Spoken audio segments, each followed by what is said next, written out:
si Miss J. Jeffrey Jamil. She's really good. Did they audition for her? Ang husay nila. And Kaori Oinuma rin, she's really good, di ba? Yes. Actually, yung process for the casting of Phantom is quite different from the usual. Hindi ka may casting call and Hindi stuff. kami nagpa-casting call kasi dito, medyo specific na yung requirements. So parang ano namin nila Miss Rosaldo, when we were having a meeting, we have a lot of names na tapos iniisa-isa talaga namin, okay, what about kung ganito na yung, for example, this artista, ilagay natin ito, ganito, ganyan. Ano yung magiging mababago, ano yung mag-deliver ng iba. And then I do remember there were times na nandito si Direk Manny. Ayan. Our supervising producer, Manny Valera. Yes. Si Direk Manny is also na para, there are some names na he's suggesting, na sabi ko, I do remember there was this one name na parang, hindi ko na mention kung sino. Don't tapos na. Yun, sinuggest niya, tapos sabi ko, sige, direct kaya pa. Yun. Pero nung nag-shoot na kami, yun, sobrang perfect. So hindi mo naman sila sa set lang na-meet. Dumaan naman sila sa isang script reading. Yes. Ano kami, nag-meeting kami nun, and then we did the script reading, and then also at the same time, I've seen yung previous projects nila, parang masala talaga. For me, sila yung the best para dun sa role. And hindi ko siya pinagsisiyan after. Good to hear that then. Any word, any reaction from Sarah na Derek speaks highly of you na you landed the road? Ibig sabihin, ang dami daw kinonsider for the road. I'm very thankful. I mean, Derek is a very incredible director. It was so good to be able to work with him. Na-experience ko rin yung biglang may stunt double pero ikaw na palang. And for that, Party na ka rin eh. yes, and I'm so grateful for that kasi fear ko yung nangyari and I overcame that fear. Ganda rin sana yun ni Jody. Intimidate mo siya. At Jody Santa Maria, ha? Pektohan. Ganyan. Thank you po. Ayun, so I'm so grateful. Thank you, Direk. Thank you, Mr. Sam. Thank you. Actually, dadagdagan ko lang yun. Marami siyang ganong moment. Hindi siya dapat yung gagawa. Tapos, sasalang na lang namin. Yung mga ganon, marami siyang ganong moment. Pero kasi tayo dito, parang, nung first time niya kasi gawin, parang sabi ko, uy, nag-work. Ang hirap kasi kapag i-double.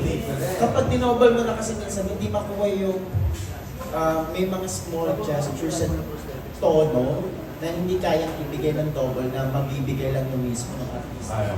Diba? So, sabi hindi pa matodouble, sige kung ano lang natin yun. Kahit pagod-pagod na siya nun. I know, mukhang nga. Na-enjoy ko naman po sobra kasi it really adds to the growth of an artist. Oo Being naman. able to do these things. Kahit ako na-surpresa ako sa sarili ko. So, ayun, gusto ko mabitin-bitin ulit din eh.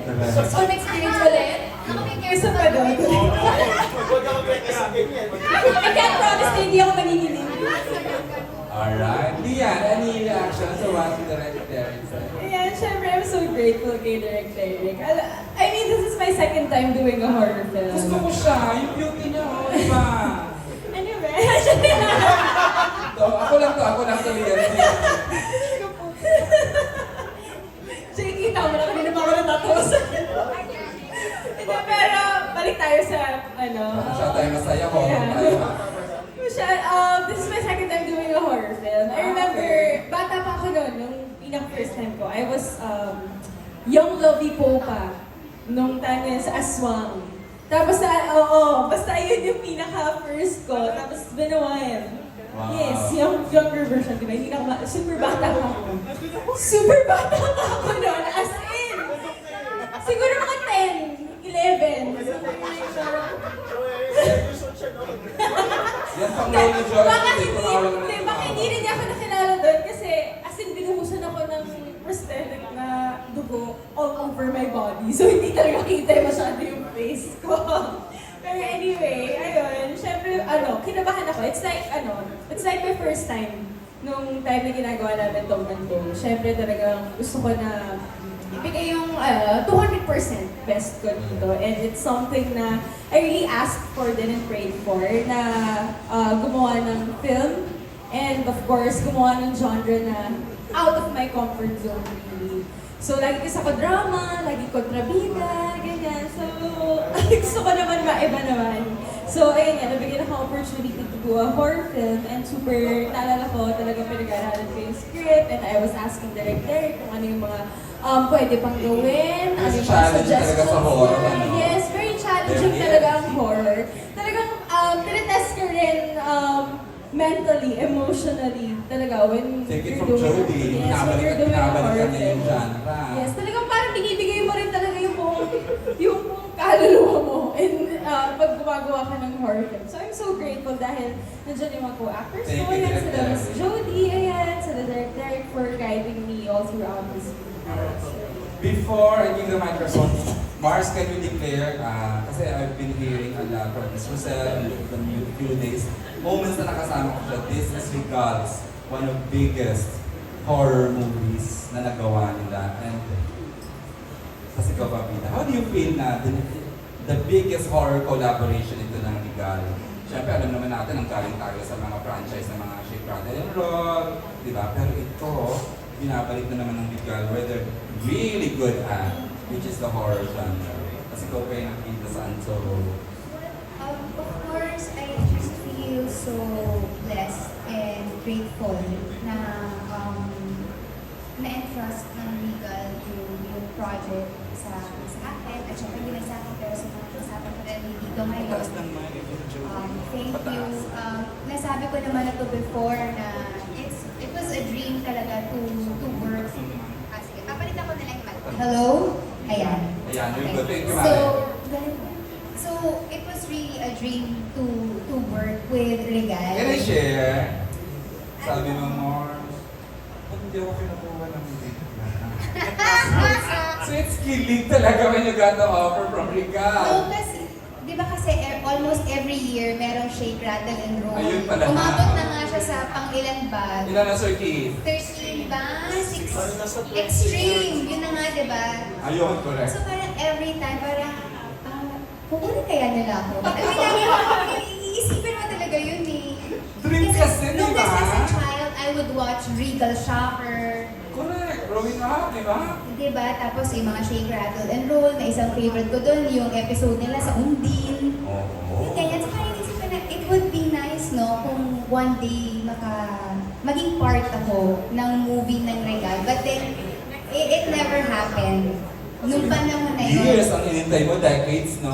I waited for 27 years No for way. this to happen. Yun. Ang galing. So, thank you so much, Mr. Sel, Sir Keith, thank you. Maraming salamat sa Regal sa tiwalang ibinigay ninyo. Thanks, Mars, for sharing. Gusto ko lang talaga marinig sa ibang galing eh. Dahil paalam naman ako. Hindi pwede share. Okay, few questions coming from Bon Belenario ng TV5 Digital. Hi, Bon. Okay, pa-hit mic. Ito na lang siguro. Pa-up ng mic ko, please. Para kayo. Yung question for Miss Jody. Miss Jody, we've known you not just an actress, but a person who really speaks your mind when it comes to issues socially and politically. And yung role mo dito, it speaks so much of you as an actor, na talagang dito you are a fake news peddler, iba yung atake mo dito, iba yung role mo. It means so much to the society now, lalo na sa mga journalists. What are your thoughts on your role and what can we see and learn from it? Number one, hindi lang kasi siya tungkol sa hindi na lang siya limited sa pagiging journalist eh. It's really about each and everyone's social responsibility. Walang tao na nabubuhay para sa sarili lamang. Lahat tayo in a way connected sa isa't isa. May pananagutan tayo whether directly or indirectly. So, now we live in a digital world na everything is just being put out there. So, as a human being, ako ay personally believe na yung mga platforms are neutral. Powerless sila. It is us who gives the platform power.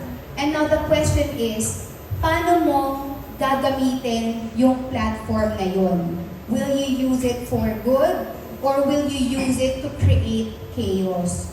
So, Ang gusto ko lang din na maging take away ng mga tao dito is yung pagiging pagkakaroon ng social responsibility.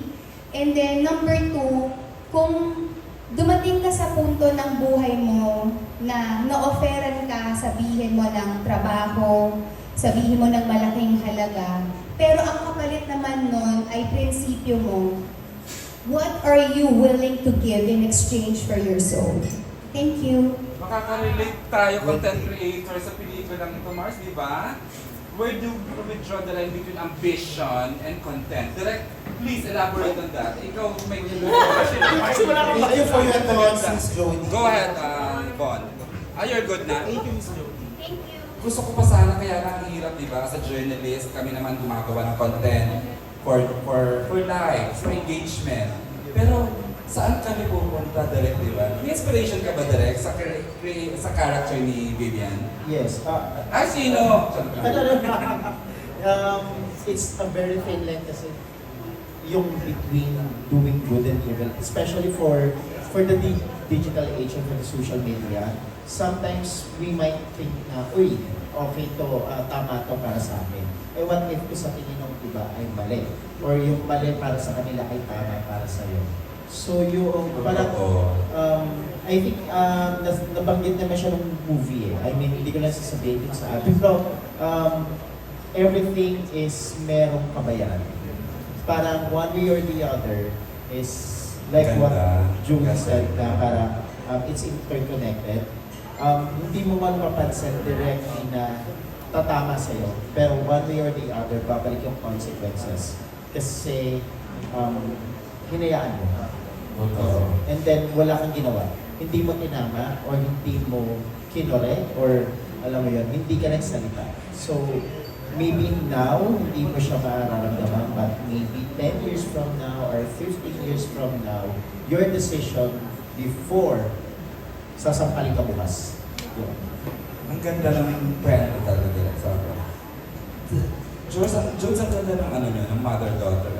Doing, we cannot do anything para sa nanay mo, which you are doing personally sa mama mo. You have been doing.